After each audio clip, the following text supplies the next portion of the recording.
The 2024 Person of the Year is President-elect Donald J. Trump. This is now Trump's second time winning Times Person of the Year. He was first recognized in 2016 during his first presidency, this time marking what's being called the biggest political comeback in history.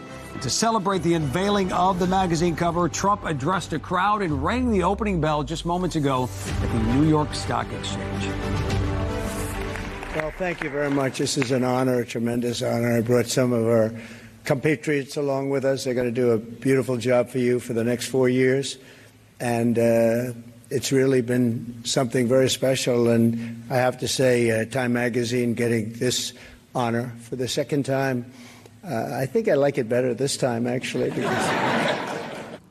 The president, as you see there, joined by members of his incoming cabinet and also members of his family. Joining us right now to break down this selection is investigative columnist at the Daily Signal, our friend Tony Kinnett. Tony, good morning to you. You know, the Time Magazine editor on the Today Show said this year was an easier choice than any other year before. Do you agree with that?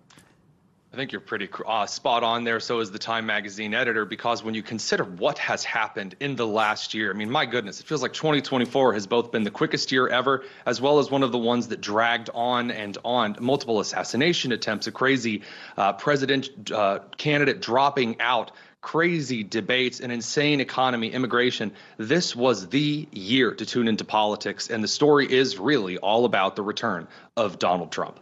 Well, and Tony, I believe that a group of Swifties would disagree with Time. What do you think of this choice? Because if there was a year to put Taylor Swift on the cover like last year, she made the list last year, the cover last year, this was it because of everything she's done that we discussed on this show. Do you think his campaign coverage, though, helped his chances? I think that it definitely did. The things that happened to Donald Trump during the campaign certainly outline a unique experience in American history.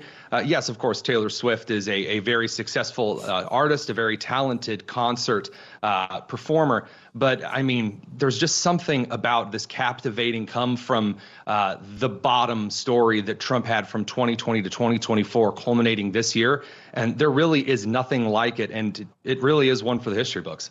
You know, it's interesting you said this story about coming from the bottom and persevering and then now where he is. I've been traveling the last few days, like the last week, and I have seen so many of the red hats. You see so many people wearing Trump T-shirts. We're getting new numbers out this morning. 54% of the American electorate say they are encouraged and excited about the economy because he's returning to office. This has, I mean, you talk about a shift. This has been a tidal wave of a shift in momentum. College campuses, they're filled with the red MAGA hats. You know, Trump was very vocal in terms of what he stands for. Do you think that this will continue to boost his approval ratings as he returns to office in January?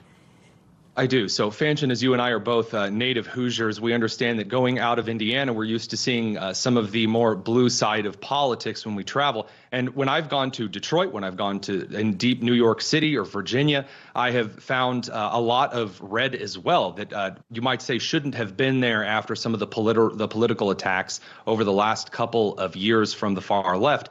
Now that's back, and from not just Republicans, but those, especially moderate Democrats, who feel as though Trump is good for labor, for the economy, especially industry and the Rust Belt. And I do think that if Trump continues to deliver on those promises, at least so far as his nominations suggest, then you'll see that support be sustained. Wow. All right, Tony Kinnett. Tony, thank you, my friend, my fellow Hoosier there. Good to see you this morning. Appreciate you.